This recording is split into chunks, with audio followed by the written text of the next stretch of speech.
Graças a Deus. Cumprimento a todos com a paz do Senhor. Quem está feliz com Jesus hoje? Então encontra uma pessoa bonita do seu lado e dê um sorriso para ela. Ficou difícil? Tem gente que nem vira o pescoço. Estou muito feliz de estar de novo aqui na linda cidade de Guariba, revendo os irmãos, revendo meu amigo pastor Rubens, que já é amigo de longa data, né? Toda vez que eu venho aqui eu assusto, porque a primeira impressão é a que fica, né? E a primeira impressão que eu tenho dele é aquele homem com aquela barba daquele tamanho, e ele daquele tamanho. E agora, parabéns. Não, e detalhe, a última vez que eu vim aqui ele já estava assim. Eu falei assim, vou seguir o caminho, né?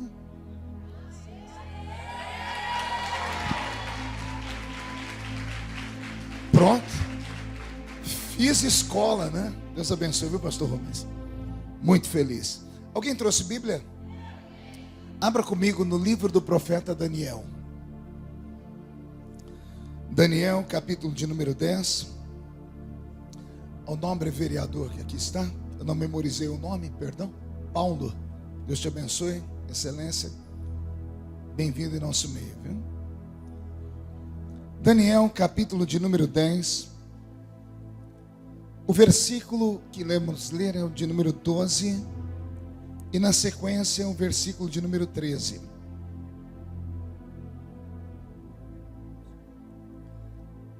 Daniel, capítulo de número 10, versículo 12 e 13. Quem encontrou, diga amém. E então me disse: não temas, Daniel, porque desde o primeiro dia em que aplicastes o coração a compreender e a humilhar-te perante o teu Deus, foram ouvidas as tuas palavras, e por causa das tuas palavras é que eu vim. Mas o príncipe do reino da Pérsia me resistiu por 21 dias, porém Miguel, um dos primeiros príncipes, veio para ajudar-me, e eu obtive vitória sobre os reis da Pérsia. Amém? Feche a Bíblia, coloque no banco, na cadeira, e pegue na mão da pessoa mais perfumada do seu lado.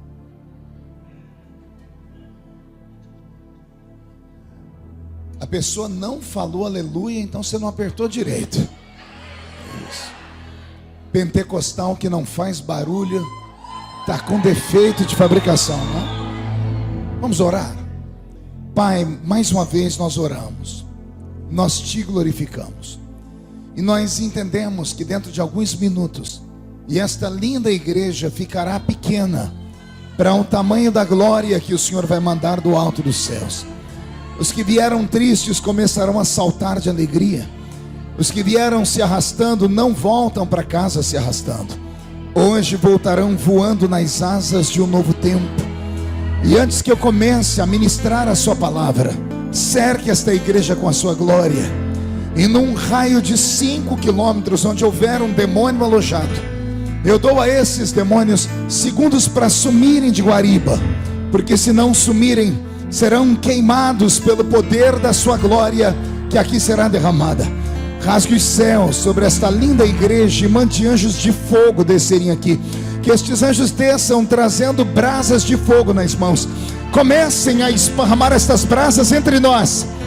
E onde houver um crente cheio do Espírito Santo, pega ele nesta noite, Jesus, e mostra o caminho da verdadeira e poderosa adoração. Fala conosco, fica conosco, é o que eu te peço agora e sempre. E toda a igreja diz: os que podem, tomem seu assento, aplaudindo a Jesus, porque Ele é bom, porque Ele é maravilhoso. Querida igreja, noiva do Cordeiro, simpatizantes da nossa fé, amigos que vieram de perto, que vieram de longe, eu tenho uma mensagem do coração de Deus para o coração de vocês hoje. Eu tenho certeza que se eu conseguir traduzir ou transformar em palavras o que eu sinto a respeito desse texto, algumas pessoas não vão conseguir voltar para casa andando hoje. Vão voltar voando nas asas de um novo tempo. Amém? É chegado no nosso meio, nosso prefeito, a quem eu peço para que se coloque de pé. A Bíblia diz: honra quem tem honra, e a igreja está feliz com a vida do nosso prefeito. Então, se sinta muito bem no nosso meio. Uma salva de palmas pela vida dele.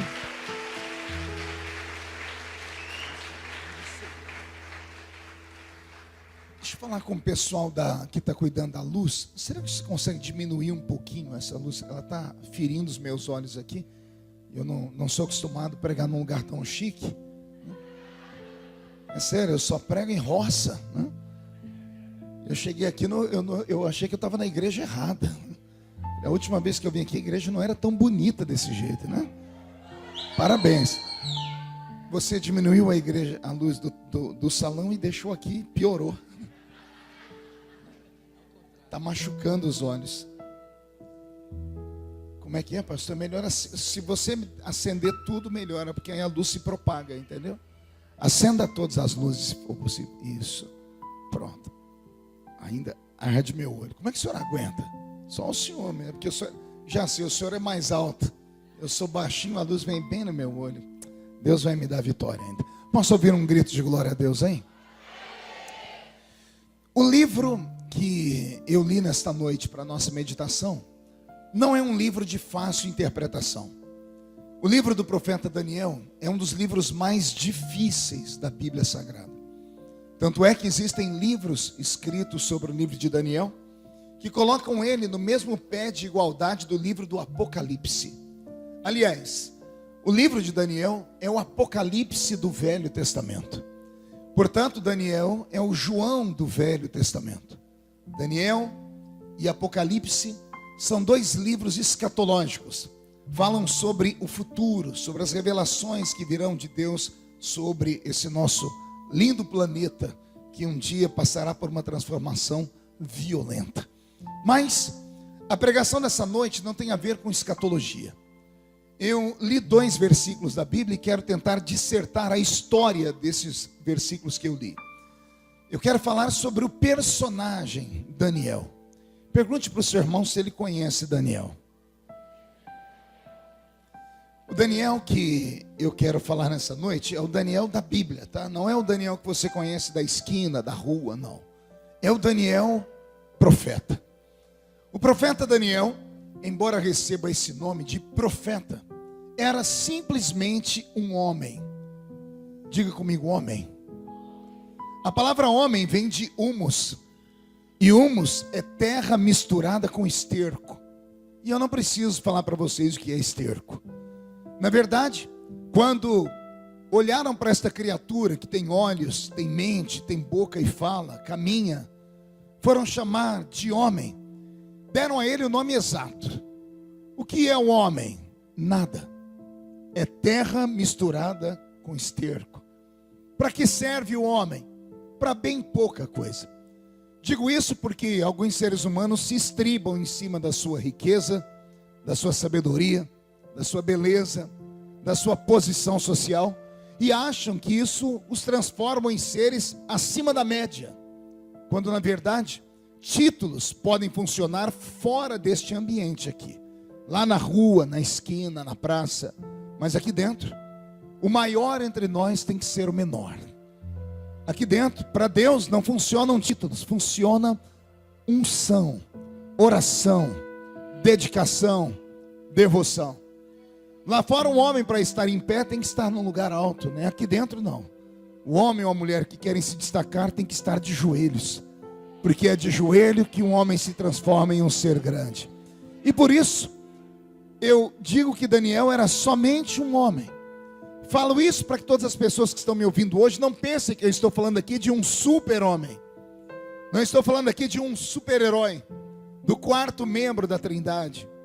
Não estou falando aqui de um homem acima da média. Era apenas um ser humano. E é muito importante que você medite nisso e guarde esta palavra dentro do seu coração. Homem. O Daniel, profeta, recebeu de Deus um dom. E o dom que Deus deu a ele mudou a vida dele para sempre. E assim como ele não nasceu com esse dom, o dom foi dado. O meu desejo é que aqueles que não têm o dom de Daniel recebam nessa noite. Porque eu já vi pessoas que têm o dom e perdem o dom. Mas eu já vi pessoas que nunca tiveram dom e encontraram com o doador. E o doador lhes deu o dom. Não sei se você entendeu o meu trocadilho aqui. Se você não tem o dom, mas tem o doador, você corre o risco de receber o dom. O doador é Deus. Se você é amigo dele, você corre o risco de sair por aquelas portas ali dizendo: eu recebi a visitação dele essa noite. O som, se puder abrir o som para mim, querido. O som está indo e voltando. Se você puder abrir para mim o som aqui no altar. O sonoplasta fica lá em cima, né? Qual que é? Ah, é aqui. Eu estou olhando para o rapaz lá em cima. Querido, você consegue abrir o som aqui para mim? Isso. Parece que ele está ligado num compressor aí. Se desligar o compressor, você ganha 25 beijos. E pelo sorriso dele, ele está carente, gente. Fim do culto, todo mundo agarrando o sonoplasta, dando um beijo, um abraço nele. Só mais um pouquinho de ganho de voz para mim aqui. Som, isso, um pouquinho mais. Só fazer o som chegar. Som, isso, pronto. Se ficar assim, eu mesmo te dou os 25 beijos depois, tá? Uma salva de palmas para o nosso sonoplasta.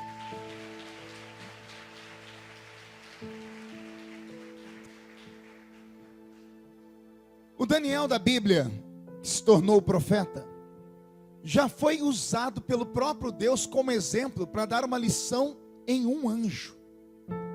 Consegue imaginar a cena? Deus chamando um anjo para conversar e falar assim: olha, eu vou usar um homem de modelo para te mostrar o que é ser alguém especial. Ezequiel capítulo 28, versículo 3. Deus está falando com Lúcifer, o anjo mais poderoso que o Senhor havia criado até então. Depois Deus cria Miguel para dar um corretivo em Lúcifer. Mas Lúcifer foi a criatura mais bela, mais sábia criada. E Deus, quando vai falar com ele, Deus diz assim: porventura quando eu te fiz, eu não te dei mais sabedoria do que dei a Daniel. Imagine, Deus está no mundo cósmico, invisível, transcendente, chama um ser do mesmo nível dele, ou seja, nível de espírito, não em poder. E Deus diz a esse anjo: eu te dei mais sabedoria do que dei ao meu servo Daniel. Qual é a mensagem que Deus está passando? Deus está dizendo: entre os nascidos, entre os homens, não há nenhum que se compare a Daniel em sabedoria, em inteligência, em conhecimento. Lendo a Bíblia, e eu já li ela inúmeras vezes, eu encontrei homens que Deus ungiu os olhos deles. Encontrei outros que Deus ungiu os lábios. Eu encontrei alguns que Deus ungiu os ouvidos, os pés, as mãos. Então, para mim, a unção liberada, ela é liberada nos olhos, na voz, na boca, nos ouvidos, nas mãos e nos pés. Mas quando eu estudo Daniel, eu vejo que Deus deu a Daniel uma unção tão diferente, Rubens, que Deus ungiu o cérebro de Daniel. Deus colocou a mão lá no cérebro dele, pegou os neurônios e despertou os neurônios de Daniel. A ciência moderna diz que o ser humano usa no máximo 10% da sua capacidade mental. Quem já ouviu sobre isso ou estudou sobre isso? O homem não consegue usar a plenitude do seu cérebro. Então ele usa no máximo 10% da capacidade mental. Por isso que de vez em quando nasce um ser humano anormal. Dia desse eu estava vendo a biografia de um menino que hoje tem 18 anos, mas que com 8 anos de idade terminou a sua primeira faculdade nos Estados Unidos da América. Com 12 já estava indo para a segunda. Pense no menino que com 16 anos já tem 3 faculdades. E agora com 18 anos ele está tentando derrubar a teoria de Albert Einstein a respeito da teoria da relatividade. Ele se dedicou a estudar física e é um gênio aos 18 anos de idade. E ele não é o único. Quem estuda já deve ter ouvido falar de Leonardo da Vinci, deve ter ouvido falar de Botticelli, Victor Hugo. Há pouco tempo atrás o mundo perdeu aquele gênio britânico, Stephen Hawking. O que é que esses homens têm que nós não temos? Se todos nós somos feitos da mesma matéria, todos nós somos feitos do pó da terra, tudo que há em nós é pura química. O ser humano pode ser dissecado e colocado em metais, terra. Tudo que há em nós existe no pó da terra. O ser humano é terra, terra transformada. Se todos os seres humanos nascem do mesmo pó, se todos temos a mesma origem, Porque alguns se destacam. Os que se destacam são chamados pela sociedade de estrelas. E essas estrelas têm talentos. E a Bíblia Sagrada também fala de talentos. Mas a Bíblia insiste em chamar de dom. O que alguns têm como talento, a Bíblia chama de dom. Porque o que é um dom? É uma dádiva. É um presente. É um presente que não pode ser dado pela terra. É um presente que vem do céu. A sociedade moderna já não acredita mais no doador. Mas aqui, esses homens e mulheres que vieram me ouvir acreditam nele. Então é mais fácil ele ouvir a nossa súplica do que ouvir a súplica do outro. A minha oração nessa noite é tão violenta e é tão sincera, que se Deus me ouvir, eu não sei o que vai acontecer com a cidade de Guariba.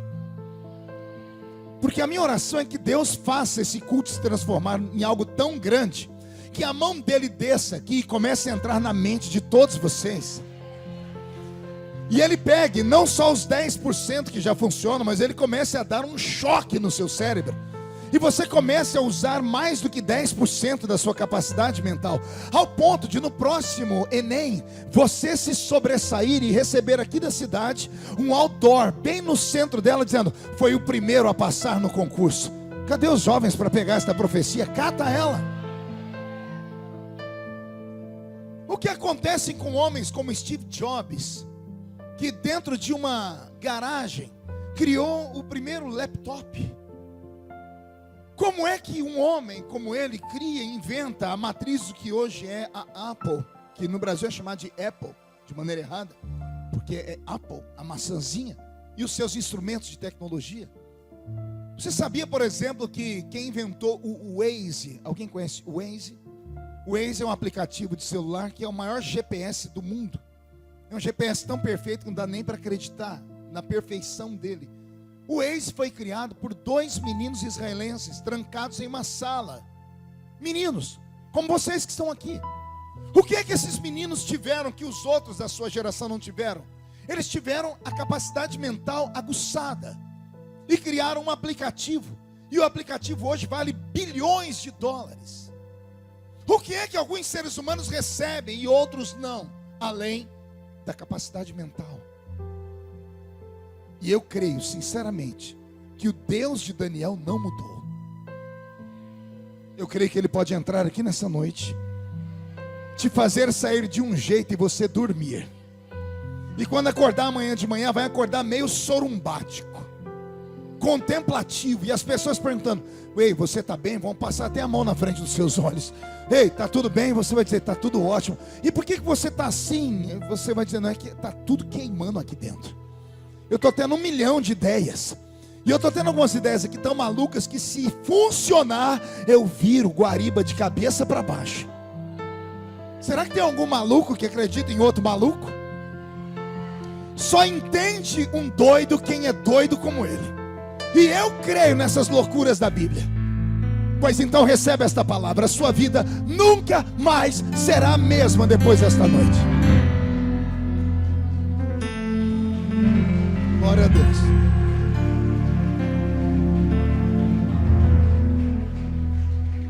Agora que eu falei da capacidade, da habilidade de Daniel, nós precisamos descobrir outra coisa. Pergunte o quê?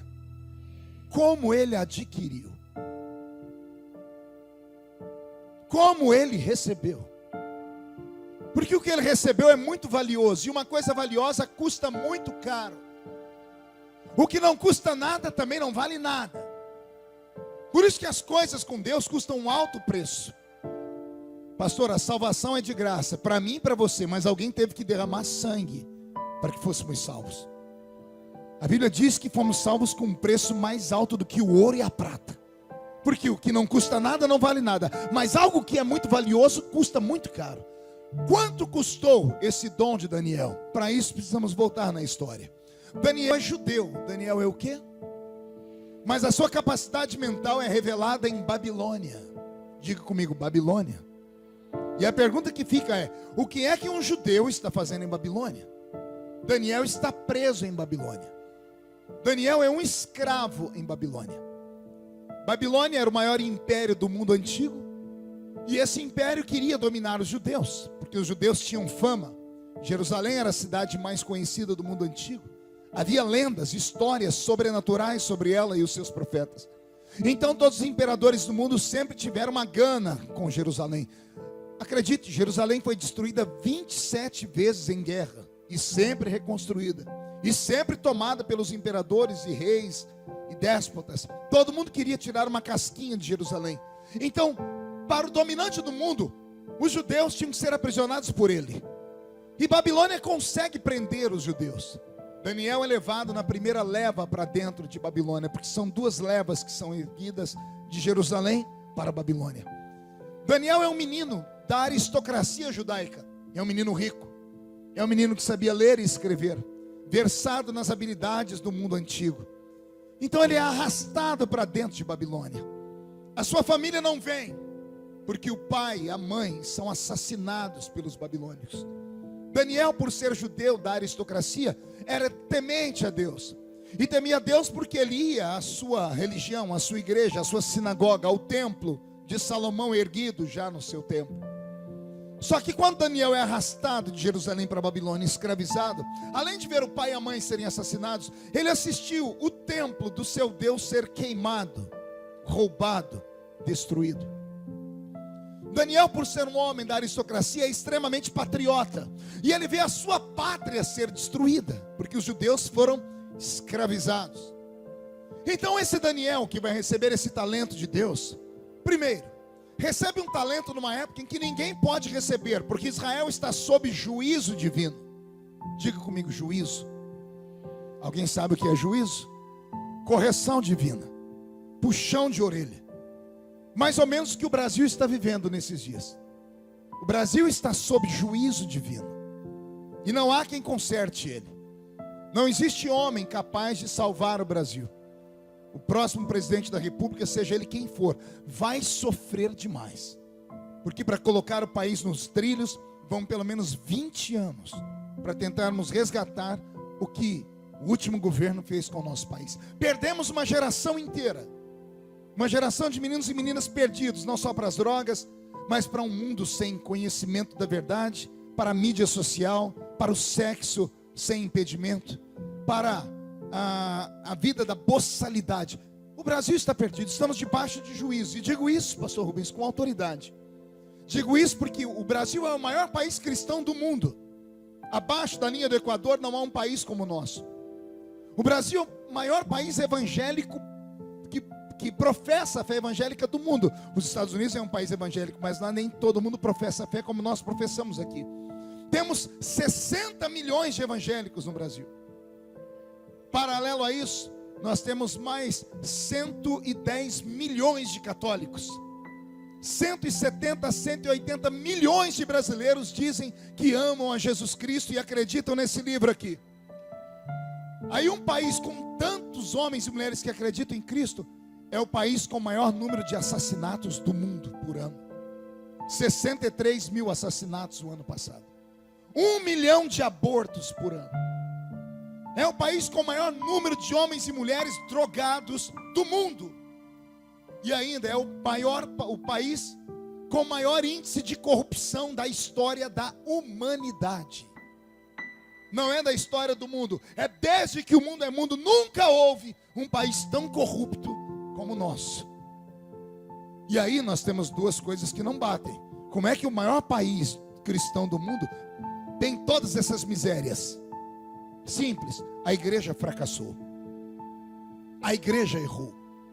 A igreja não deu atenção ao que deveria dar. A igreja não cuidou da Bíblia e ensiná-la. Se a igreja falha, o juízo vem. E o juízo só vai embora quando o meu povo, que se chama pelo meu nome, se humilhar, se arrepender dos seus pecados e orar. Então eu, diz o Senhor, ouvirei do céu e sararei a sua terra. Entenderam? O milagre só vai acontecer quando a igreja se posicionar. Mas voltando, como estamos sob juízo, não há milagre, não há voz divina. Porque o juízo é exatamente para colocar limites. O juízo é para trazer as pessoas à realidade. Deus deixou Israel ser cativo porque ele levou Israel para a terra prometida. E na terra prometida Israel não o amou. Israel trocou Deus por Baal, Astarote, Azera, os deuses da Mesopotâmia antiga. E Deus mandou recado, um dia, um mês, um ano, 10 anos, 100, 200, 500, 600 anos.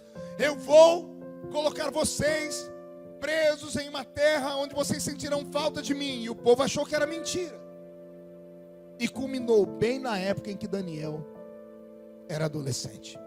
O cálice da ira de Deus verteu sobre a terra.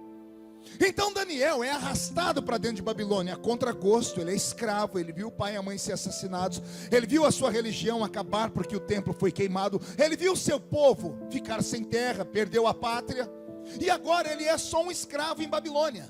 Se ele é só um escravo, ele não pode ter a atenção de Deus. E aí, volta a pergunta: se tem tudo isso contra ele, como é que Deus deu a ele uma unção? Pergunte a mim, como, pastor? Parece brincadeira. Daniel está junto com os meninos escravizados e coloca um prato de comida na frente dele. É comida de escravo, embora a Bíblia diz que era porção do rei, mas não é a porção que o rei mandou dar para eles, é a porção que sobrou da mesa do rei, porque Daniel continua sendo escravo. Ninguém dá picanha para um escravo, a não ser que seja o resto da picanha que o rei não quis comer. Ninguém dá uma comida boa para um escravo, a não ser que seja a comida boa que o rei não quis comer. Misturam e colocam um prato de lavagem na frente dele. Todo o mundo que está ao lado de Daniel são escravos e começam a comer sem garfo e faca, comem com a mão, são escravos, estão passando fome. Daniel devia fazer a mesma coisa, mas a Bíblia diz que quando ele olhou a comida, ele propôs no coração dele não comer. E perguntaram para ele: você não vai comer por quê? Porque eu conheço a cultura desse povo. Todos os animais de Babilônia são consagrados aos deuses de pedra, e eu não coloco na minha boca nada que seja consagrado a um Deus que não seja o meu. Eu também dei glória a Deus sempre quando ouvi essa história, mas eu quero que você venha comigo lá para dentro. Imagine Daniel dizendo assim: gente, eu não vou comer porque isso aqui é consagrado a ídolos. E alguém levantando dizendo assim: ô Daniel, você perdeu o juízo? Por quê? Você não está comendo em honra a Deus? Sim. Ao Deus que deixou seu pai e sua mãe ser assassinados? Ao Deus que tirou os seus sonhos, porque você era um menino rico, agora é só um escravo aqui? Ao Deus que não pôde cuidar nem do santuário dele, nem da igreja dele, deixou a igreja ser queimada e roubada? Ao Deus de Abraão, a quem de Abraão fez a nossa nação e agora nem pátria nós temos mais, você tem certeza que você vai continuar servindo a um Deus que não pôde livrar o seu pai e sua mãe da morte, que não pôde proteger o templo, que não pôde proteger os seus sonhos, que não pôde proteger a sua nação? Digo isso porque nós seres humanos somos assim. Servir a Deus quando tudo está bem é fácil. Quando o filho tem saúde, quando o carro tem combustível, quando a casa está paga, quando você tem emprego, quando tudo que você faz dá certo, é fácil dizer glória a Deus. Eu quero ver da glória a Deus quando o teto desaba em cima da cabeça, quando abre um buraco debaixo do chão e te engole, quando seu filho vai para o hospital com uma doença incurável, quando você sepulta um ente querido. Para nós seres humanos basta um momento de luta e nós esquecemos quem é Deus. E isso não é coisa minha e sua. Os homens da Bíblia passaram por isso. Mateus 11 vai contar a história de João Batista, o maior homem nascido entre mulheres. Jesus elogiou ele. Entre os nascidos de mulher não tem ninguém igual João Batista. Quem já leu isso? No capítulo 11, João está preso. João chamou os discípulos dele e disse assim: sabe aquele homem que eu batizei no Jordão? João, você batizou muitos, qual? Aquele que quando eu batizava o céu abriu e o Espírito Santo desceu sobre ele. Aquele que uma voz gritou do céu: esse é o meu filho amado em quem me compraz. Aquele que quando estava descendo eu disse: eis aí o Cordeiro de Deus que tira o pecado do mundo. E os discípulos de João disseram: sim, procurem esse homem. Para que, João? Perguntem para ele se ele é o Messias ou se eu tenho que esperar outro. Você já perguntou por que João falou isso ou não? João viu Jesus como Messias quando ele estava livre. Lá no batismo, enquanto ninguém pegava João, ninguém tocava nele, João dizia: esse é o Cordeiro de Deus que tira o pecado do mundo. Aí depois disso ele foi preso. Ele ficou 30 dias atrás das grades. E em 30 dias a fé dele foi embora. Porque ele orou e Deus não salvou ele. Ele clamou e o anjo não veio abrir a prisão. Ele pediu e um profeta não veio falar com ele. Quando os discípulos dele vieram, ele disse: aquele homem que eu batizei, eu acho que ele era um impostor. Procurem ele. E procurem saber se ele é o Messias de verdade ou não. Ou seja, 30 dias atrás das grades é o suficiente para acabar com a fé do maior homem nascido entre mulheres. Entende isso? A luta rouba a nossa fé. A luta põe em xeque aquilo que a gente acredita. E Daniel agora está preso. Ele chorou a morte do pai e da mãe. A religião dele acabou porque o templo foi destruído. Ele não tem mais pátria porque a nação dele não existe. E aí quando coloca um prato de comida para ele, ao invés de ele comer, ele diz assim: não vou comer porque isso aqui não foi consagrado ao meu Deus. E alguém pergunta: e você ainda acredita nele? E olha Daniel dizendo: não me importa se meu pai e minha mãe morreram, Deus ainda é Deus. Não importa se o templo dele está em pé ou queimado, Deus ainda é Deus. Não importa se eu tenho pátria ou se eu não tenho mais, Deus ainda é Deus. E não importa se eu não sou mais o menino do palácio, que agora eu sou um escravo, isso não faz Deus ser menos Deus. Eu continuo acreditando Deus preso, comendo lavagem, sem pai, sem mãe. Eu continuo acreditando nele. E vocês não têm nada a ver com isso. Se Daniel chama a atenção de homens, pode imaginar a cena no céu. Deus está sob juízo com Israel. Então Deus fechou a televisão do céu. Não quero ver mais Israel, deixa eles sofrerem uns anos aí. Aí chega um anjo diante de Deus: Senhor, só preciso olhar lá para a Babilônia. Por quê? Porque tem um menino lá que está se destacando. É só um escravo, anjo. Não, Senhor, ele não é um escravo comum. Por que não? Olha o que ele está fazendo. E Deus abre o céu e olha para Daniel. E numa época de racionamento de comida, ele faz um jejum. E ele ainda é tentado a parar o jejum, porque alguém diz para ele: o seu corpo vai esmorecer e você será morto. E ele diz: me teste por 10 dias. Por 10 dias eu só vou comer chuchu. Por 10 dias eu só vou comer legume. E se daqui 10 dias você chegar aqui, o meu semblante estiver descaído, eu paro com isso. Mas se eu sirvo a um Deus vivo, daqui 10 dias quando você chegar aqui, eu vou estar mais forte do que todo mundo aqui. Eu quero que você olhe para o céu agora com a sua mente. Imagine Deus olhando para a janela do céu com a mão no queixo, dizendo: eu não estou acreditando no que eu estou vendo. Eu deixei o pai e a mãe dele morrer. Eu acabei com a religião dele. O templo, ele não tem mais pátria. Ele perdeu os sonhos. E ele está jejuando. Está dizendo que me ama. Ele está me provocando. Esse menino está me provocando. Ele não vai aguentar 2 dias. E Deus ficou olhando para ele comer chuchu. 1 dia, 2, 3. Não é que ele comeu por 10 dias. Deus se encheu de esperança. E Deus olhou e deve ter dito assim: nem tudo está perdido. Tem alguns que são fiéis, ainda que chova canivete. Tem alguns que são capazes de dizer: vai tudo bem, ainda que o filho esteja morto no 2º andar da casa. Lembra da história da viúva da Bíblia? Como vai a senhora, mulher? Vai tudo bem, mas o filho dela estava morto no 2º andar da casa. Ela não andou de cabeça caída, de semblante choroso, com um lenço na mão, nem usando roupa escura, dizendo que estava morta, ou alguém morto em casa. Ela andou de cabeça erguida. De vez em quando Deus acha um Jó que perde tudo. Perde mulher, filho, saúde, riqueza, casa, amigo. E quando o diabo vem atormentar, olha ele ficando em pé. E ele levanta o Oscar ainda, né? Um caquinho de telha. E grita bem alto: eu sei que o meu Redentor vive. e em breve se levantará para me socorrer.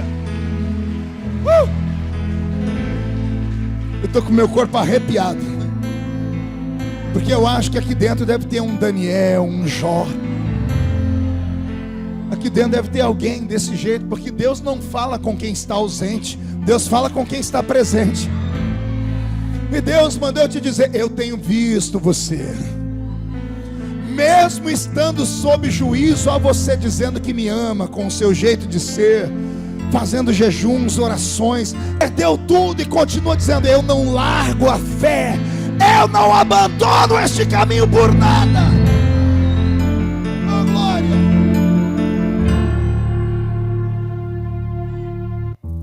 A palavra-chave até esse momento da pregação é essa: Daniel provocou Deus. Acotovela o seu irmão, mas com vontade. Diga para ele: provoque Deus. É sério, provoca Deus. De que jeito, pastor? Sei lá. Com certeza não é como alguns estão fazendo aqui.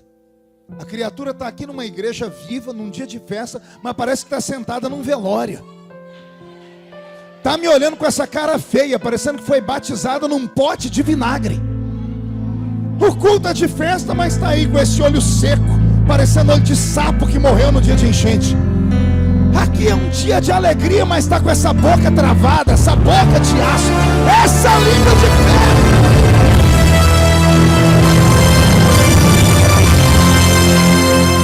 Provoque Deus.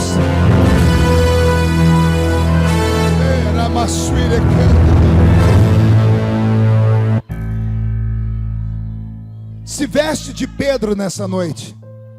Não Pedro que só cai, se arrebenta, faz coisa errada. Se veste daquele que acabou de tomar um puxão de orelha de Jesus. Sumam daqui, saiam de perto de mim. Jesus bravo, olhou para os discípulos: não quero falar com ninguém, saiam todos de perto de mim. Aí lá vem Pedro: para onde iremos nós? Se só tu tens palavra de vida eterna. Vai, Pedro! Faz igual a mulher Sirofenícia, que eu nunca vi alguém ser tão maltratada como aquela mulher. Ela chegou falando com Jesus, como era Sirofenícia, falava tudo truncado. O hebraico dela era meio aportuguesado. Quer dizer: Senhor Jesus, a minha filha está com a doença e ela precisa da cura. Ninguém entendia o que a mulher falava, e ela veio falar assim para Jesus. Jesus olhou para ela e disse assim: não é lícito tirar da boca dos filhos e dar para os cachorros. Você entende o que Jesus está falando? A mulher está com a filha morrendo, e ela chega perto dele. Ela rompeu uma nação, prefeito. Ela saiu do país dela e foi até onde estava Jesus. E ela chegou perto dele falando um idioma tudo errado. Ela teve que estudar a língua para poder pedir ajuda. E quando ela pede ajuda, olha como Jesus diz para ela: não é lícito tirar da boca dos filhos e dar para os cachorros como você. Jesus chamou ela de cadela. Ela podia ter ido embora, abandonada, amaldiçoado, xingado. Olha como ela responde: Senhor, até os cachorrinhos comem das migalhas que caem da mesa. Não te toca? Vou falar de novo. Jesus pega uma estrangeira que está dizendo para ele: cura minha filha. Ele diz: não é lícito tirar da boca dos filhos e dar para os cachorros. Ela podia ter dito: eu não sou cachorro, eu sou um ser humano. Se fosse hoje, meu Deus do céu, a esquerda tinha caído em cima de Jesus. Jesus tinha virado mensagem de jornal. Olha aí, ele é machista, misógino. A mulher engoliu a seco, porque quando a gente precisa, a gente tem que fazer das tripas coração. O orgulho não leva ninguém a nada. Às vezes é preciso engolir sapo, cobra, caranguejo. Às vezes é preciso se fazer de louco. Às vezes é preciso aguentar tudo por um bem maior. E a mulher aguentou. Só que ela não só aguentou, ela desestruturou Jesus. Ela disse: até um cachorrinho como eu cai das migalhas que sobra. Eu não estou pedindo o pão da mesa do filho, eu quero só o farelo que cai da mesa. E Jesus olhou para ela e disse assim: eu nunca encontrei em Israel uma fé igual a dela. Não pegou? Vou repetir: não há aqui entre o meu povo alguém que tenha a fé dessa mulher. Provoque Deus esta noite. Provoque Deus esta noite. Provoque. Estou sentindo Jesus aqui.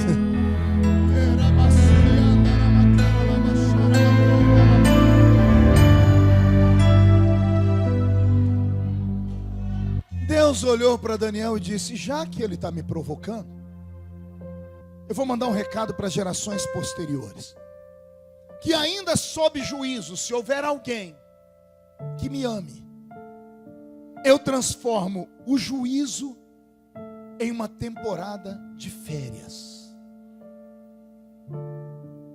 Para entender, o pastor tem que ser inteligente.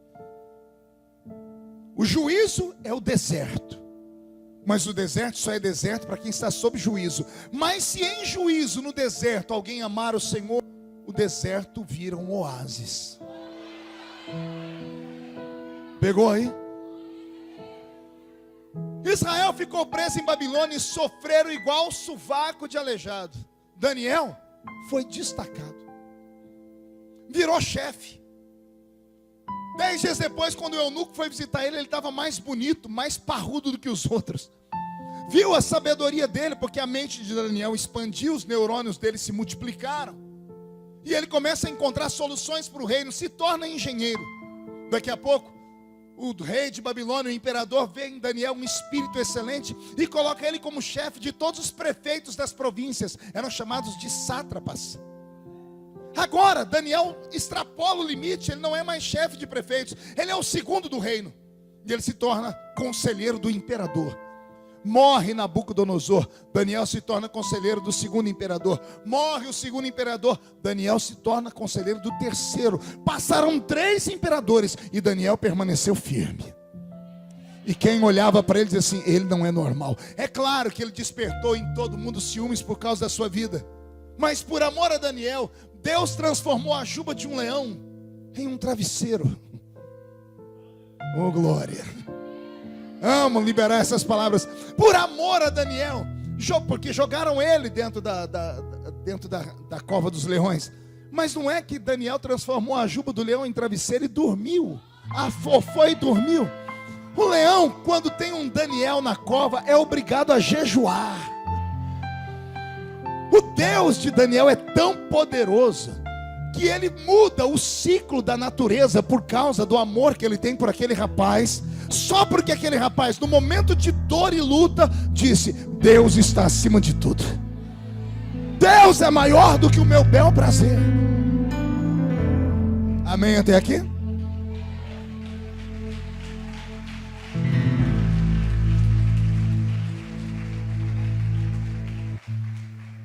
Como Daniel se destaca dos outros escravos, Deus dá a ele um choque no cérebro. E o cérebro dele se expande. Eu fico imaginando se Deus nessa noite resolver ungir o cérebro de alguém aqui e der para esta pessoa algo que nunca deu a ninguém, e a pessoa dormir de um jeito e acordar de outro, e usar a sabedoria, e de repente essa inteligência, essa habilidade que Deus vai te dar, vai te tirar do último lugar da fila e te colocar na frente de todo mundo. Te tirar lá daquela choupana onde você mora e te colocar na casa mais linda aqui de Guariba. Te tirar aqui do interior e te colocar como presidente da República do Brasil. Pastor, mas isso aí é algo tão louco que nem a igreja reage. Mas quem diz que palavras de fé são palavras racionais? O homem racional não compreende essa linguagem, porque essa linguagem não é absorvida pela mente, é absorvida pelo coração. Alguns anos atrás aqui no Brasil, teve lá no Rio de Janeiro uma reunião da ADONEP, Associação dos Homens de Negócio do Evangelho Pleno. 2 fazendeiros se encontraram, um brasileiro e um texano, lá dos Estados Unidos. Foram apresentados e o texano quis conhecer a fazenda do brasileiro. E levaram ele. Chegando lá na fazenda, o texano começou a andar lá pelos pastos do fazendeiro mineiro. Quando ele voltou para a Casa Grande, quando ele sentou numa cadeira lá, ele cruzou a perna e começou a tirar carrapicho da calça. Quem conhece carrapicho? Carrapicho, braquiária. Quando o fazendeiro brasileiro viu aquilo, ele pediu desculpa para o texano. Ele falou assim: ó, me perdoa, eu sei que lá nos Estados Unidos não tem isso, né? Essa porcaria só nasce no Brasil. Isso aí é uma praga. Isso aí eu não sei onde Deus estava com a cabeça quando criou esse trem. Isso aí não presta para nada. E o mineiro ouviu da boca do texano uma palavra de fé. O texano disse assim para ele: Deus não faz as coisas por acaso. Há um propósito para tudo debaixo do sol. O texano, prefeito, pegou uma caixinha de fósforo vazia e guardou uns carrapichos, botou no bolso e levou para os Estados Unidos. Um dia ele está lá trabalhando numa mesa dele de escrivaninha, ele abriu uma gaveta, achou a caixinha de fósforo. Quando ele abriu, os carrapichos lá dentro ainda sequinho. Ele foi pegar e espetou um no dedo dele, sangrou, ele chacoalhou assim, o carrapicho colou na calça. Ele tirou da calça, jogou, colou em outro lugar. Aquilo chamou tanta atenção dele que ele pegou um microscópio e pegou um carrapicho e colocou e começou a observar e foi fazendo umas anotações. 6 meses escrevendo e fazendo protótipos. 6 meses depois, o fazendeiro texano registrou uma patente de um produto que ele inventou, que hoje, já se passaram 3 décadas quase, 4 décadas. 40 anos depois, hoje, esse homem, o que ele recebe por segundo de royalties, nós aqui dentro temos que trabalhar o ano inteiro para receber. O homem inventou o velcro na década de 80. Quem lembra do velcro? Alguém sabe o que é velcro aqui? É aquele negócio que você coloca e quando puxa faz aquilo que cola, chama velcro. Pois bem, o homem que inventou o velcro, o americano, inventou o velcro, só que a matriz do velcro era brasileira.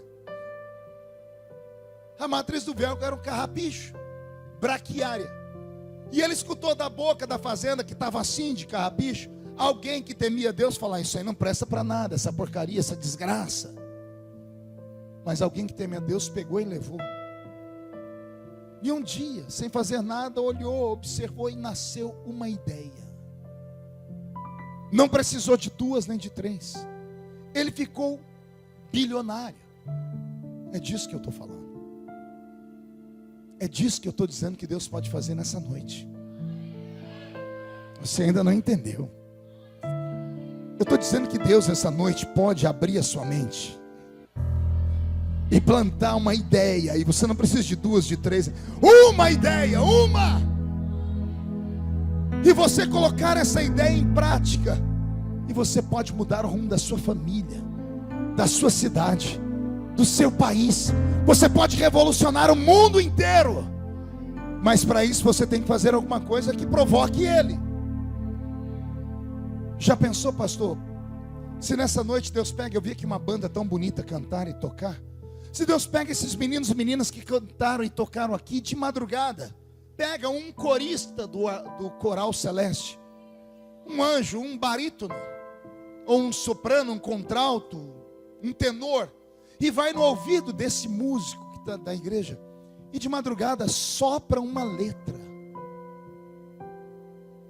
e a pessoa acorda com aquela letra na cabeça, e ela escreve a letra da música, e de repente Deus vai no ouvido de um outro, e envia um anjo, e o anjo canta uma melodia, e a pessoa que entende música vai escrever as cifras daqui, ó, eu tenho uma melodia, o outro eu tenho uma letra, e junta a letra na melodia. Uma música que nunca foi cantada na terra, uma melodia que nunca se ouviu nesse planeta. Deus resolve tirar lá do céu algo que é dele e dar para alguns aqui. De onde você acha que de vez em quando acontece de um louvor explodir? Você acha mesmo que é um poeta que escreveu do coração dele? Aquele poeta tocou Deus de alguma forma. Os mais belos hinos e poesias são escritos em tribulação. E se Deus quiser exaltar a pessoa através de uma única música, porque não precisa de 2, de 10, de 30. Há 2 anos atrás, por exemplo, eu estava em Florianópolis num culto, sentado assim como vocês estão, uma banda cantando aqui. Eu achei tão linda a melodia que eu peguei e filmei. e botei no meu Facebook. Fiz uma live. Na época eu tinha 2 milhões de seguidores no Facebook apenas. Hoje eu tenho 5 milhões. Coloquei para 2 milhões de pessoas verem.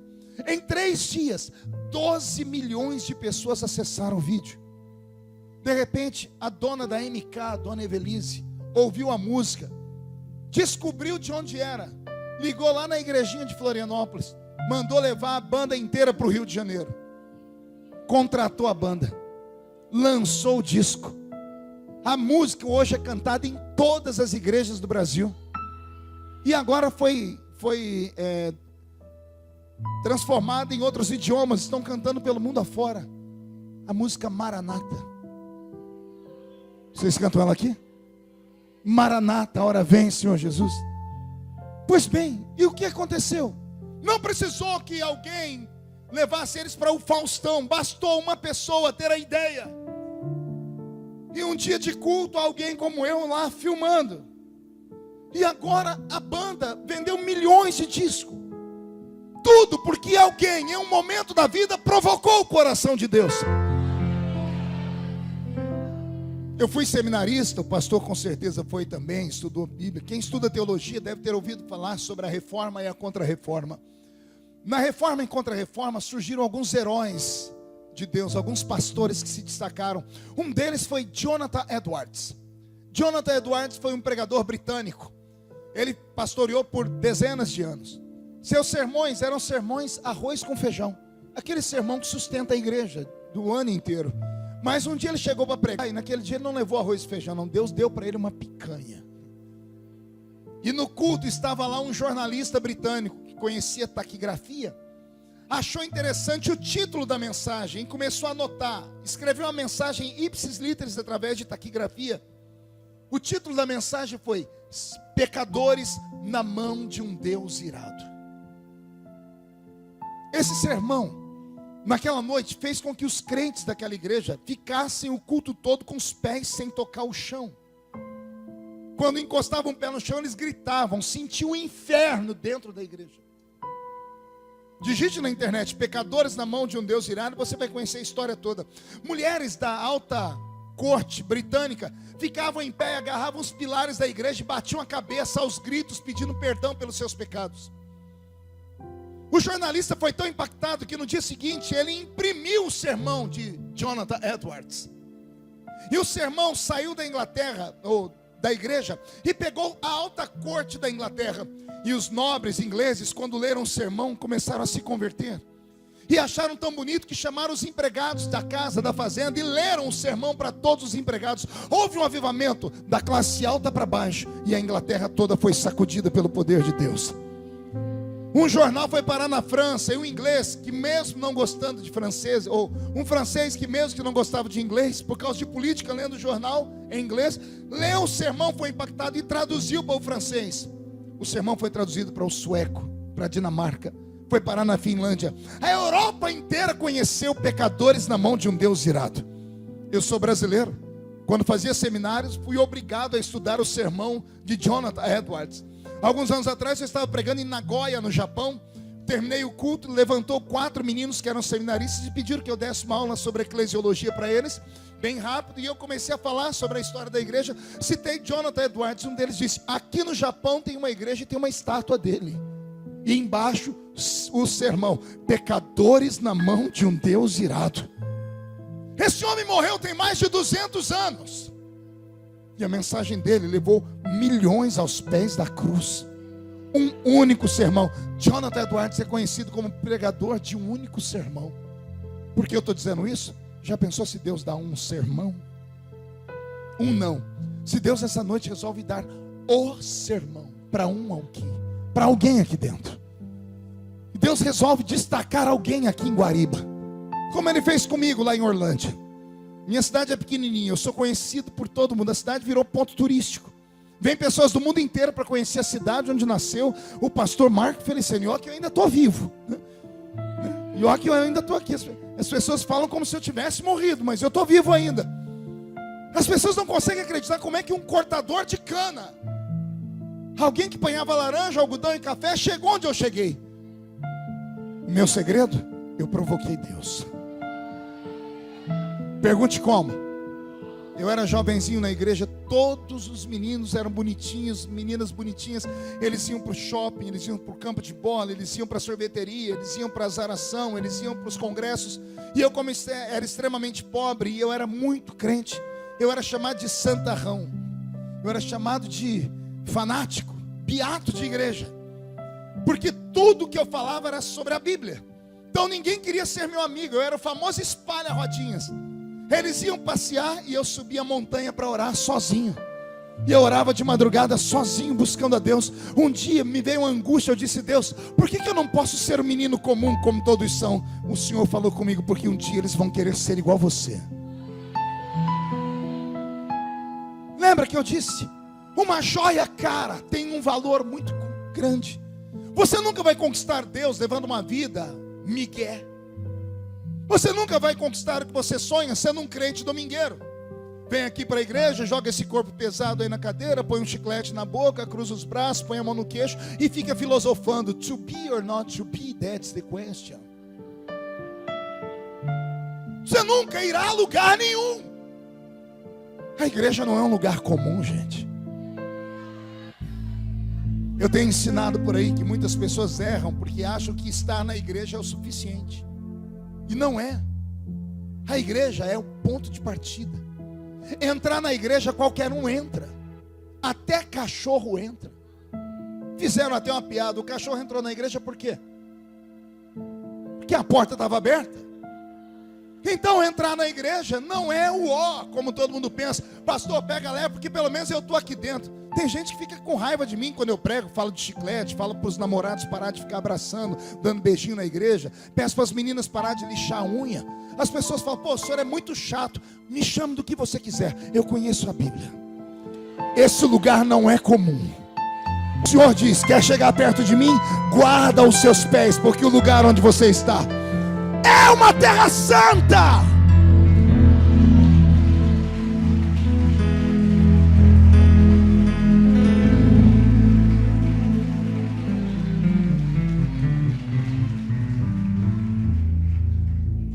Entrar na igreja e nada é muito parecido.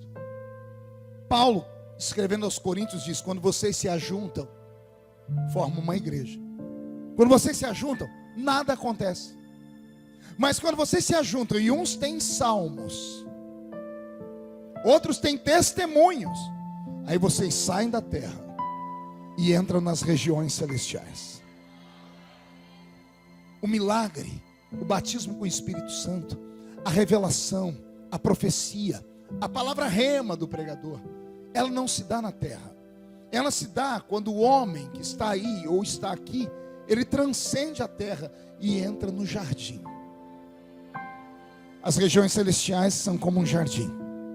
Existem várias árvores, é um pomar. O crente sai em oração da terra, com adoração, gritos, louvores, e ele entra nas regiões celestiais. E aí ele vai lá e colhe o fruto que ele precisa: o batismo com o Espírito Santo, a revelação, dom de expulsar demônios, palavra do conhecimento, interpretação de línguas, dom de variedade de línguas, operação de maravilhas. Esses dons não estão aqui, eles estão aqui. Só que para subir aqui não adianta ficar apenas sentado aqui. O corpo fala, não é só a boca que ora, o corpo todo deve orar. O homem e a mulher que conseguem transcender, ele traz o céu para a terra. Isso é provocar Deus. Daniel provocou Deus. Ele provocou Deus com um jejum. Com um o quê? Eita, que arma formidável é o jejum. Pena que a gente não sabe usar mais. Falou em jejum, cria desconforto na igreja. Mas fala em dieta. Fale com o seu irmão: vou fazer uma dieta. Ela fala assim: conheço todos. Qual? Já fiz carboidrato, jejum intermitente, só de legumes. Já fiz tudo. Jejum só de maçã. Fiz o que você... Por que para fazer jejum ou para fazer uma dieta a gente tem tanta disposição? Já viu quando você adoece, o médico pede um exame de sangue? Aí ele diz: ó, para fazer o exame de sangue 12 horas sem comer e sem beber. 12 horas sem comer e sem beber. Quando o cérebro recebe a mensagem, não pode comer e não pode beber, parece que o corpo todo começa a gritar. Então come bastante, bebe bastante para deixar armazenado. É o cérebro trabalhando, sim ou não? Mas a pessoa fica 12 horas sem comer e sem beber. Por quê? Porque a saúde vale, a beleza vale, mas o jejum não é para beleza, não é para saúde. O jejum é para tocar o homem ou a mulher de verdade que nós somos. Você não é o que eu estou vendo aqui. Isso que eu estou vendo aqui é uma mera carcaça, é uma roupa, que mais cedo ou mais tarde será trocada e jogada fora. O que você é, está dentro de você. Assim como Deus é trino, Pai, Filho e Espírito Santo, o ser humano é um ser tricotomo: corpo, alma e espírito. Eu aprendi a vida inteira errado. A vida inteira na igreja me pregaram assim: o homem tem um espírito. O homem não tem um espírito. O homem tem um corpo. O homem é um espírito. Porque o ter é passageiro. Tenho esse corpo, se eu morrer 3 anos depois, se você me desenterrar, só vai ter osso. O corpo se desintegra. Então o que eu tenho é um corpo. Tenho hoje, amanhã não tenho. O espírito não é o que eu tenho, é o que eu sou. Sou hoje e serei amanhã. Vamos deixar Salomão ensinar. O homem, quando morre, o pó volta ao pó. E o espírito? O pó ao pó, o espírito a Deus. E Deus destinará o nosso espírito para o céu ou o inferno. Porque o que nós somos é maior do que aquilo que temos. Só que a raça humana só dá valor naquilo que ele tem, não dá valor naquilo que ele é. Quer ver um exemplo prático? Se tiver alguém aqui que é crente há mais de 30 anos, tem alguém aqui que é crente há mais de 20, 25, 30 anos? Tem alguns aí, tem uma safra aí. Que bom, essa turma é das minhas, né? Então deixa eu falar com a minha turma. Vocês lembram como era a nossa igreja há 30 anos atrás? 25 anos atrás? Os cultos eram diferentes ou não? Nossos cultos eram barulhentos. Éramos chamados de povo barulhento. Fizeram até uma música, né? Onde está aquele povo barulhento? Onde está que não se vê nenhum irmão? Alguém com voz de lamento vai dizer nesse momento: aquele povo foi-se embora para Sião. Por que o nosso povo era barulhento? Ah, pastor, porque era um bando de gente idiota, ignorante, analfa de pai, beta de mãe, e só tinha 2 dentes na boca, o zagueiro e o atacante. E era tudo cortador de cana e capinava roça. Não.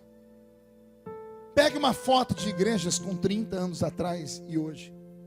Há 30 anos atrás não havia beleza física na igreja. A igreja pregava contra a vaidade. Primeira escola dominical que eu participei, eu quase saí correndo. 40 minutos de debate se o crente podia ou não tomar banho de sabonete. Na Assembleia de Deus. Por quê? Porque o sabonete é perfumado. Então o perfume é vaidade. E os irmãos dizem assim: então o crente tem que tomar banho com sabão de pedra, porque aí não tem vaidade de cheiro. A segunda vez que eu fui na escola dominical era para não voltar nunca mais. 40 minutos de debate se o crente, quando jejua, escova o dente ou não. Porque entrava água aqui sem querer e acabava o jejum. Hoje a gente ri, hoje a gente debocha, a gente acha fanatismo. Mas eles tinham um motivo. O crente de 30 anos atrás só tinha 3 lugares para ir: igreja, casa e trabalho. Geralmente ele tinha inimigos em casa, porque vinha de tradição católica, espírita, outra religião. E tinha inimigos no trabalho, onde todo mundo ria: ô crente, crente do bumbum quente. Riam da gente, debochavam da gente. A gente era oprimido 24 horas e a gente não podia esmorecer, porque o pastor ensinava a gente: se te mostrares fraco no dia da peleja, pouca será a sua força. Então a gente aguentava a opressão em casa e no trabalho, mas quando entrava na igrejinha de madeira, viu, prefeito? Nossos instrumentos não eram essa parafernália que nós temos hoje, era um pandeiro e uma sanfona. E os hinos não eram esses hinos poderosos que faz a gente chacoalhar, se entregar, não. Era aqueles hinozinhos assim, ó. Foi na cruz, onde um dia eu vi meus pecados castigados em Jesus. Foi ali pela fé e os olhos abri, e agora me alegro. E às vezes depois que terminava de cantar esse hino, acabava o culto, uma glória que tomava conta da igreja. As pessoas eram batizadas com o Espírito Santo durante o culto. De repente alguém explodia de pé, gritando, orando em línguas. Hoje, quando a gente quer batismo com o Espírito Santo, tem que marcar um culto especial. Venham quarta-feira, vamos ter o culto do batismo com o Espírito Santo. Por quê? Alguém já percebeu que não cai mais demônio no nosso meio? Não? Quando eu era moleque na igreja, eu não via a hora de ir para o culto. O culto ia passando e eu falava para o meu amigo: e o bicho não vai manifestar hoje? Cadê? Era caça demônio. A gente ia, daqui a pouco o bichão manifestava. Hoje os demônios não vêm mais nos nossos cultos. Eu perguntei para um amigo meu, eu disse: por que não quer mais demônio na nossa igreja? Ele falou: foram tudo para a Universal.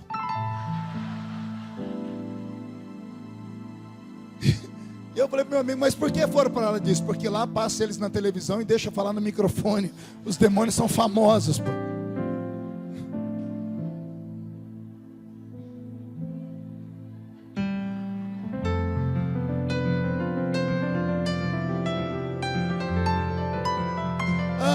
Tem que rir, né? Um outro amigo meu mais puritano disse assim: não, pastor, hoje não cai mais gente endemoniada, porque nossa igreja é preparada, o povo é estudado, o povo não é ignorante, e a santidade que nós temos faz o diabo passar longe da igreja. Oh, mentira do demônio. Eu vou falar para provocar desconforto. O diabo congrega conosco, cultua conosco. O que temos de Deus é tão pouco que não ofende o diabo. Por que um demônio se manifesta? Se manifesta porque ele já existe. Se manifesta porque houve uma pressão externa que obrigou ele a se declarar, e ele em protesto grita: não quero, eu quero sumir daqui. Ele xinga o pastor, seu desgraçado. Ele diz: eu vou matar, porque ele sabe que o tempo dele chegou ao fim. Por que nas igrejinhas antigamente tinham isso? O crente primeiro evangelizava, chamava o parente: vamos para a minha igreja. E aí botava o parente bem do lado. A pessoa que convidava sabia que o parente, então ela jejuava. Então aqui do lado tem um que jejua, aqui do outro tem um que lê a Bíblia. Aqui atrás tem um que orou a noite inteira. Aqui na frente tem um subidor de monte. Ali tem alguém que se santificou. Quando o pastor prega, o louvor vai, o povo começa a dar glória. Glória! E um glória aqui, vai pegando. Glória ali, glória lá, glória lá. Quando a glória desce, o diabo não suportava. Hoje não tem mais, porque o diabo não se ofende com aquilo que temos. Vou falar uma coisa que é para desconfortar mais ainda, deixar você mais desconfortável. Em algumas igrejas, Jesus não pode entrar. Parece absurdo, não é? Mas não é. Leia a Bíblia, Apocalipse 3:20. Jesus falou: João, escreve 7 cartas para 7 igrejas da Ásia. Igrejas cristãs, alicerçadas no nome dele. Aí Jesus está na porta de uma igreja dizendo assim: eis que estou à porta e bato. Se alguém ouvir a minha voz e abrir a porta, eu entro. E eu cearei com ele e ele ceará comigo. Eu preguei para o pecador no meio da rua a vida inteira. Pecador, Jesus está à porta do seu coração. O tum, tum, tum é a mão de Jesus batendo. Se você ouvir e abrir, ele entra e te salva. Até o dia que eu entendi que Jesus não estava falando com pecadores, estava falando com uma igreja dele. Quer se apavorar mais ainda? Tem uma outra igreja que é pior do que essa. Essa, Jesus está do lado de fora. Numa outra, Jesus disse: tenho contra ti que aí no altar colocastes o trono de Satanás. E Satanás reina nesse lugar. Se há 2000 anos já tinha isso, imagina hoje. O que chamamos de modernidade roubou de nós a sensibilidade. E um crente sem sensibilidade, ele não percebe o céu. Por isso não pode receber o batismo com o Espírito Santo e nem a cura divina. Por isso não pode receber os dons. Por isso uma palavra como essa que eu prego, para alguns, chega a ser uma loucura, um absurdo. O profeta Daniel provocou Deus com o jejum, porque o jejum mortifica a carne. O jejum só tem uma finalidade: matar a carne. Para quê? Para que o espírito cresça. Quando o espírito cresce, do que adianta ter o espírito aqui na terra, no reino material? No reino material o espírito não presta para nada. Mas quando entramos na igreja, na terra, na matéria, e uns têm salmos, louvores, outros têm testemunhos, que são orações de agradecimento, esses gritos e louvores faz o espírito se expandir. E o espírito vai no jardim que eu falei. E lá ele começa a receber os dons, os talentos. Ele começa a receber as coisas sobrenaturais, que pode transformar um homem da noite para o dia, que pode transformar a sua vida hoje e fazer você se tornar um homem ou uma mulher como o mundo nunca antes conhecera. Mas de que forma? É preciso pagar o preço. E o jejum é esse preço.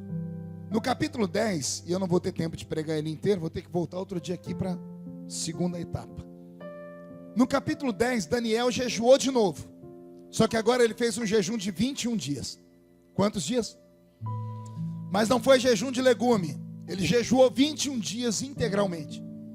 Porque ele acordou um dia, sentou na cama e percebeu que o reino estava estranho. Ele olhou e disse: tem alguma coisa esquisita aqui. Pô, Jesus, que saudade dessa época. Que os crentes chegavam nas casas, no trabalho, no evangelismo, ia evangelizar alguém, entrava na casa da pessoa, seu prefeito falava assim: gente, tem alguma coisa esquisita aqui. Estou com o meu corpo todo arrepiado. Homens e mulheres sensitivos. A nossa situação é tão ruim que o irmão está sentado do nosso lado e no fim da noite ele vai se suicidar. E a gente não percebe que tem alguma coisa ruim com ele. Perdemos a sensibilidade. Por quê? Porque não jejuamos mais. E quando jejuamos, não temos propósito, não sabemos jejuar. Aí no fim do jejum alguém diz: nossa, eu quebrei o jejum quando eu chupei uma bala hoje. Meu Deus, perdi o jejum inteiro, tomei um copo d'água. Você não perdeu o jejum quando tomou um copo d'água. Você perdeu o jejum quando você esqueceu que estava jejuando. Porque jejum é sacrifício. Bota uma pedrinha no seu calcanhar aí dentro do sapato e vê se você esquece dela o dia todo. Jejum tem que provocar desconforto. Esse é o jejum de verdade. É esse jejum que Jesus disse aos seus discípulos: fomos lá, Senhor, e não conseguimos expulsar demônios. E Jesus disse: tem alguns demônios, uma casta, que só sai com jejum e oração. Você não pediu para Deus te dar o segredo para a sua vitória? Está aí o segredo. Arranca os demônios da sua casa hoje. Comece com um jejum amanhã. Chame a sua família para jejuar. Junta um grupo de meninos e meninas da igreja e vamos fazer uma campanha nós. Você vai ver se as coisas funcionam ou se não funcionam. Só que eu não me responsabilizo. Se você chegar no seu trabalho e alguém passar perto de você, encostar a mão, e aí, crente, bater a mão no seu ombro e a pessoa cair endemoniada para trás. Você andar pelas ruas de Guariba e a sua sombra levantar um paralítico. Você encostar perto de uma pessoa, a pessoa tomar um choque e falar: é estática. Você falar: estática é uma porcaria. É o poder do Espírito Santo que está na minha vida, que está transcendendo, indo até você.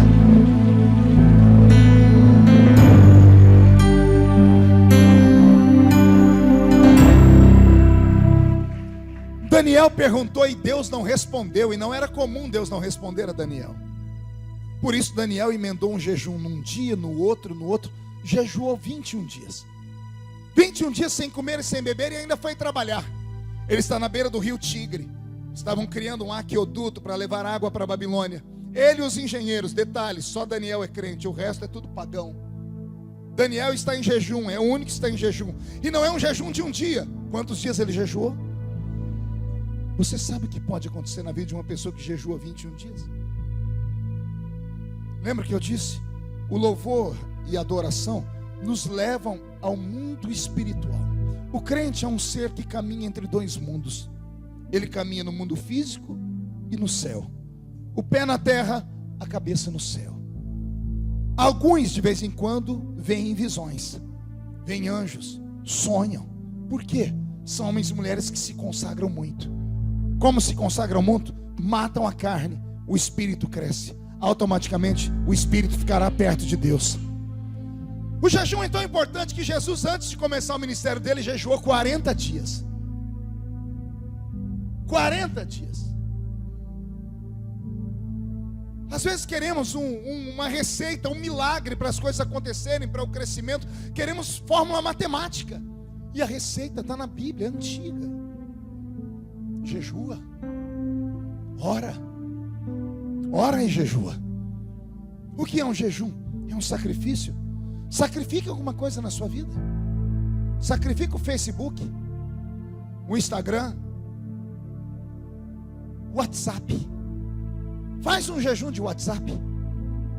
Vê se você dá conta. 3 dias sem WhatsApp. Cuidado com a crise de abstinência. A pessoa começa a tremer. Ai meu Deus, não. Jejua. Mortifica. Mata a sua carne. E daqui a alguns meses a gente volta a conversar. Só que não se assuste se você começar a escutar a porta batendo, panela caindo, ver vulto. Por quê, pastor? Porque essas coisas acontecem.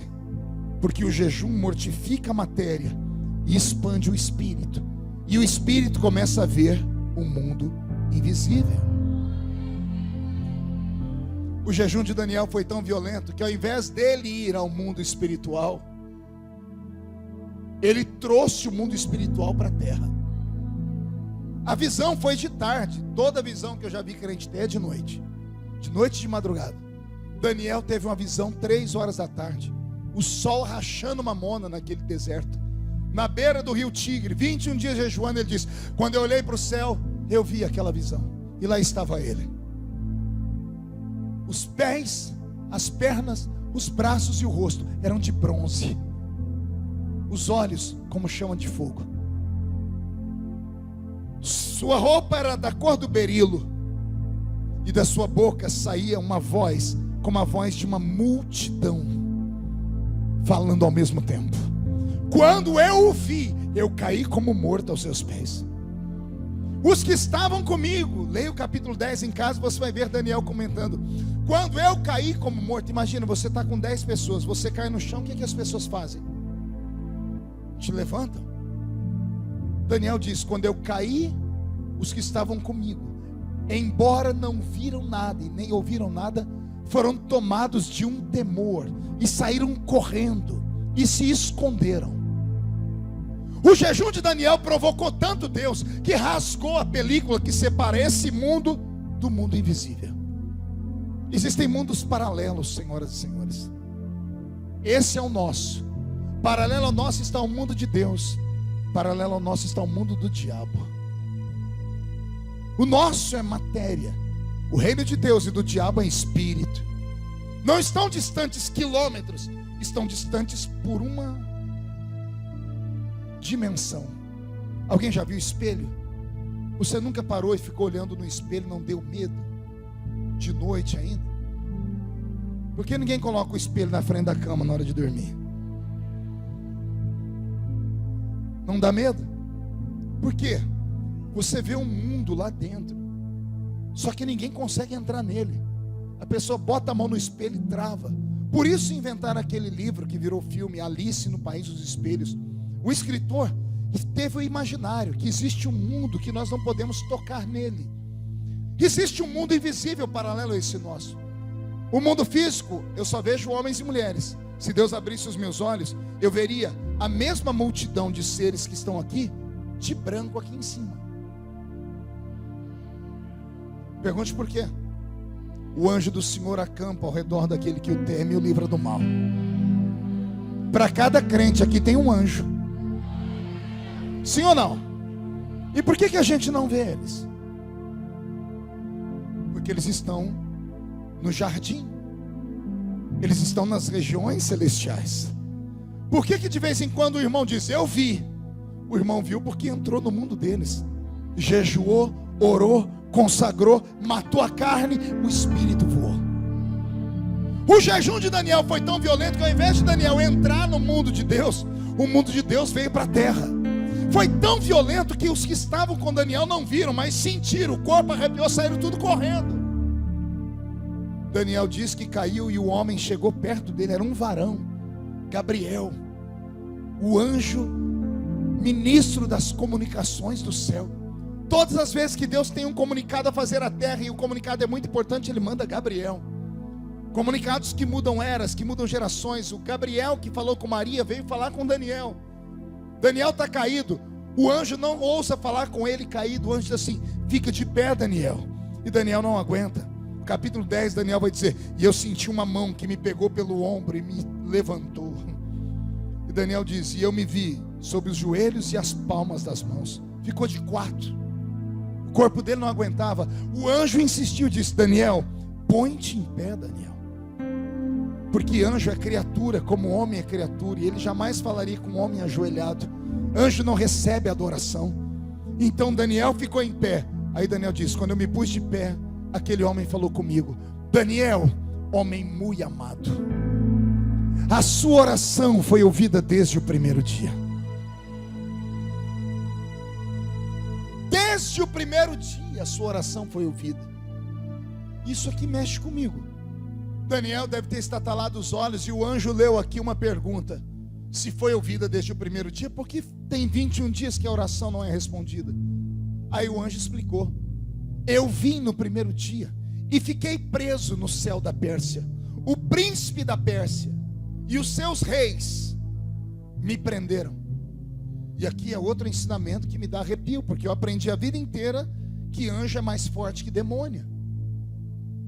E Daniel está ouvindo Gabriel falar, eu cheguei aqui no céu da Pérsia e não consegui descer.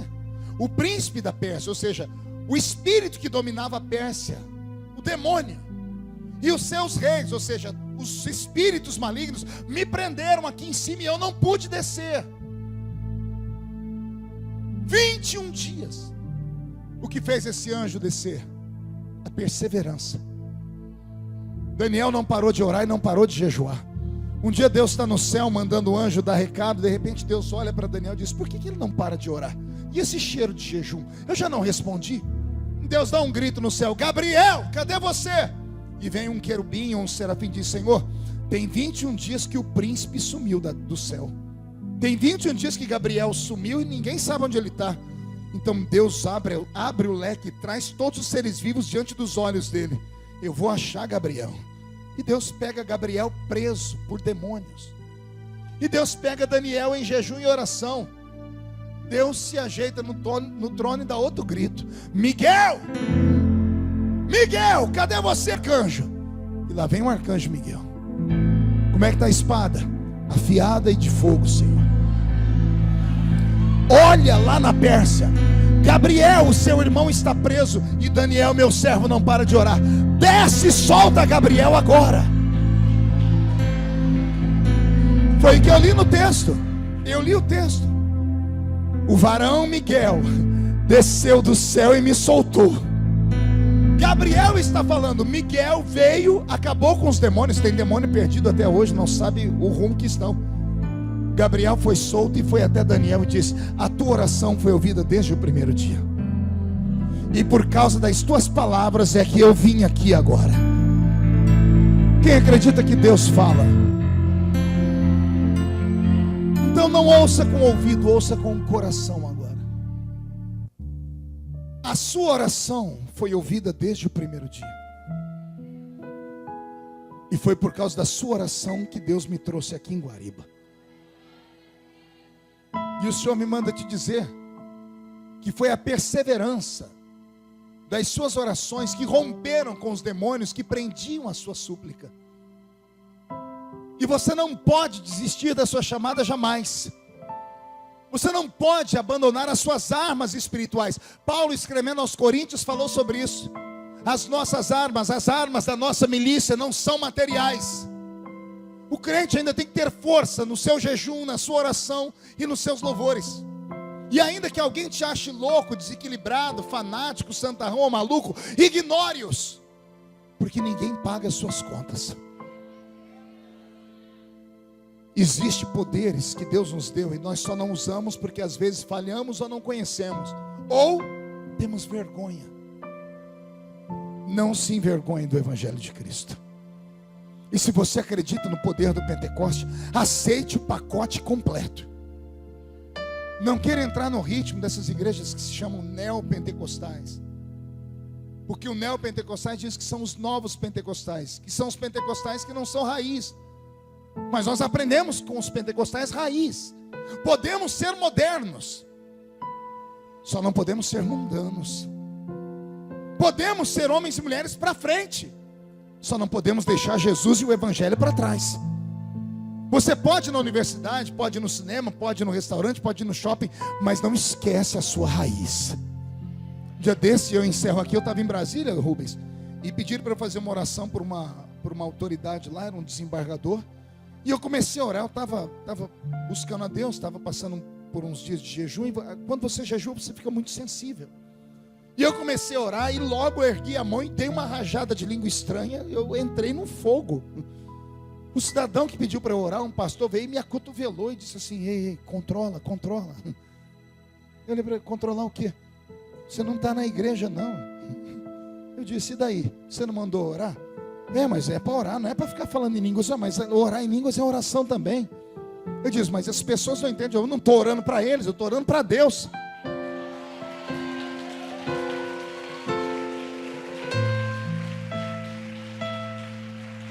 Terminou, o cidadão não se deu por vencido e falou assim: Marco, você agora não é mais o menino da Vila Tatu não. Você é um deputado federal de segundo mandato. Você é um escritor, você é um poliglota, você é um homem que representa, você tem que ter mais equilíbrio. Eu disse: amigo, eu só sou tudo isso que você falou porque eu tenho fogo na minha alma que eu herdei quando criança. O que me levou para aquele lugar foi esse fogo, foi essa experiência. Sem ela eu não tinha chegado a lugar nenhum. Então eu não me envergonho de Jesus. E também não me envergonho desses dons. Eu sou pentecostal. Eu sou carismático. Eu acredito nesse poder sobrenatural, e esse poder está à sua disposição essa noite.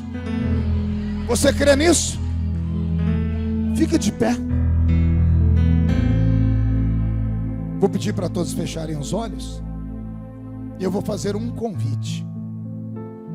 Talvez ninguém vai vir, mas eu não vou ter vergonha.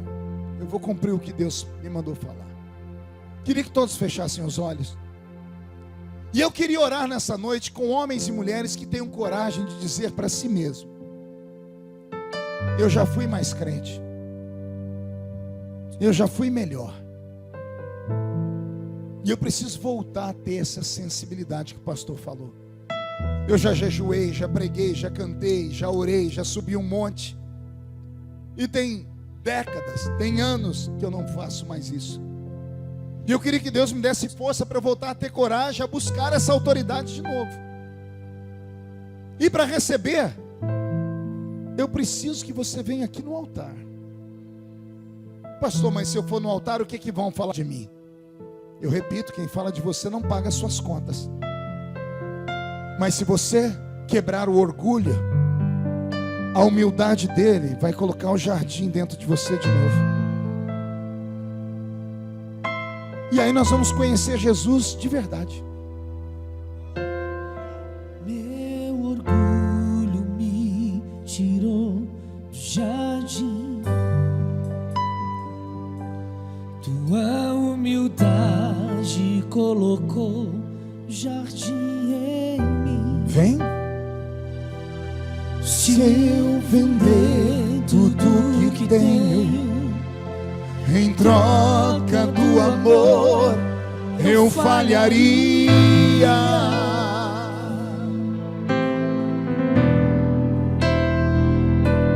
Pois o amor não se compra, nem se merece.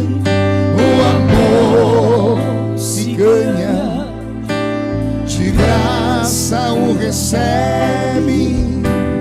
Eu quero conhecer Jesus.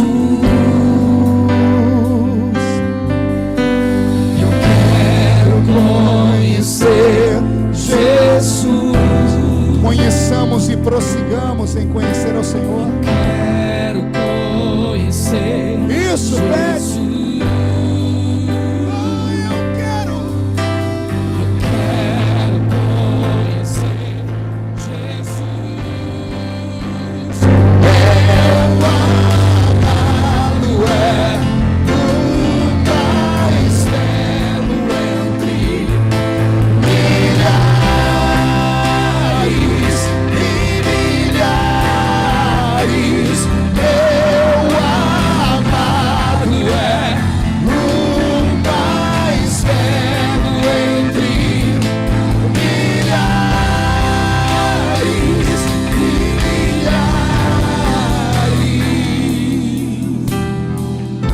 Abre o céu, Senhor, sobre esta linda igreja. O altar está cheio de vidas. O Senhor ainda é o nosso Pai. Pai nosso, faz o céu desabar sobre Guariba, para que esses homens e mulheres voltem a orar em línguas, voltem a profetizar, voltem a pregar, a cantar, a louvar. Onde houver alguém te buscando, meu Pai, se revela a eles.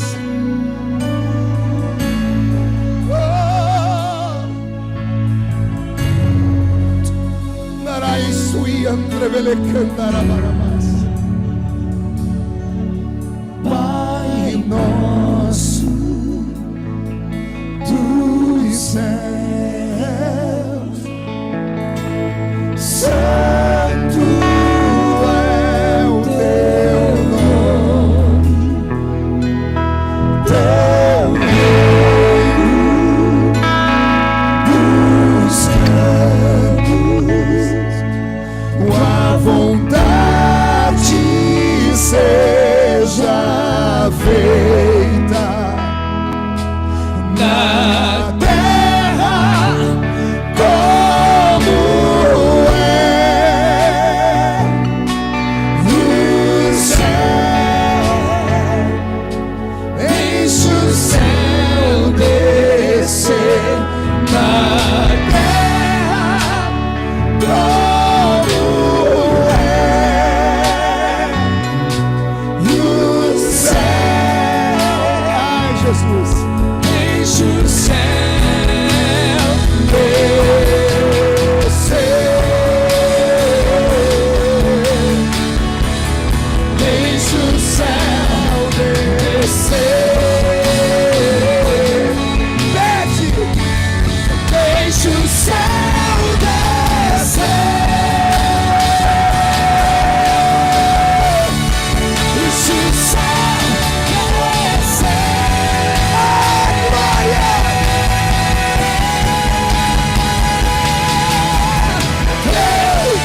É o reino teu, o poder e tua é a glória para sempre.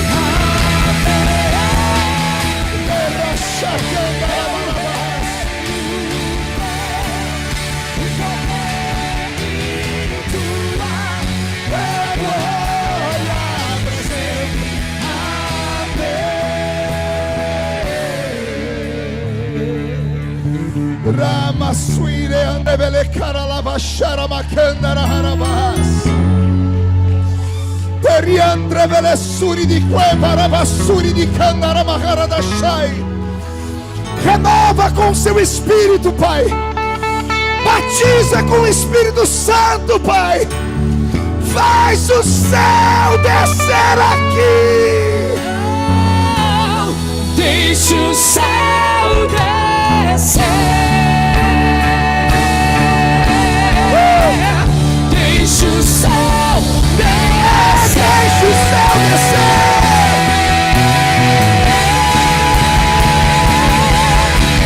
Teu é o reino teu, o poder e tua é a glória para sempre. Amém. Teu é o reino teu, o poder e tua é a glória para sempre. Amém. Como profeta desta noite, eu profetizo que todos os que vieram à frente estão sendo tomados, renovados, transformados.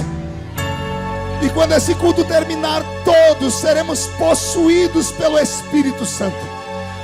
Os que estão ajoelhados, fiquem de pé. E os que estão em pé, levantem a mão direita para o céu comigo e digam em nome de Jesus: todos os demônios que fizeram a minha carne ficar mais forte que o Espírito, que roubaram a sensibilidade, eu ordeno, venha para a palma da minha mão agora. Feche a sua mão. Eu vou contar até 3. Você joga no chão, pisa em cima e abraça 3 pessoas, dizendo para elas que o Deus de Israel não mudou jamais. 1, você nunca mais será o mesmo. 1,5, sua família sentirá orgulho de você de novo. 2, esta igreja crescerá 100 por 1. 2,5, Guariba será conhecida como a capital do avivamento do estado de São Paulo. 3, jogue no chão, pise em cima, abrace 3 pessoas.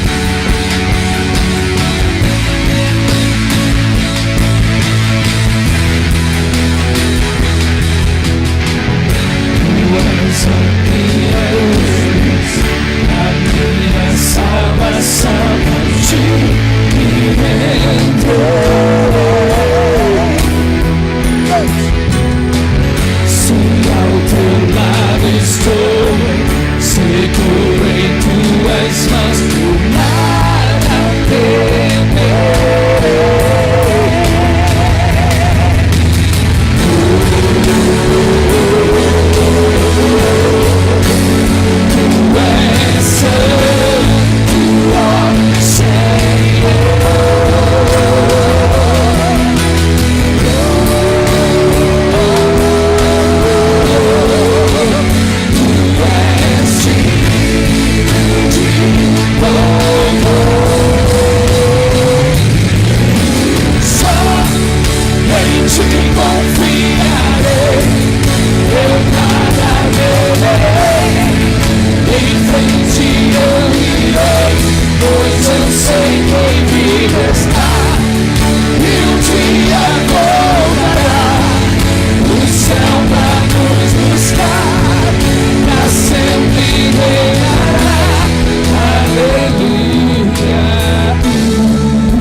frente eu irei, pois eu sei que onde está, um dia voltará do céu pra nos buscar, pra sempre reinará. Aleluia.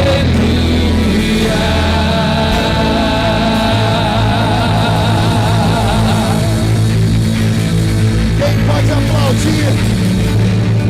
Quem pode aplaudir e gritar?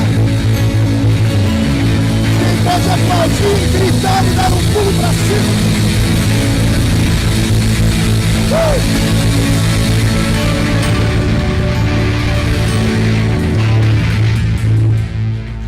Amém. Ufa.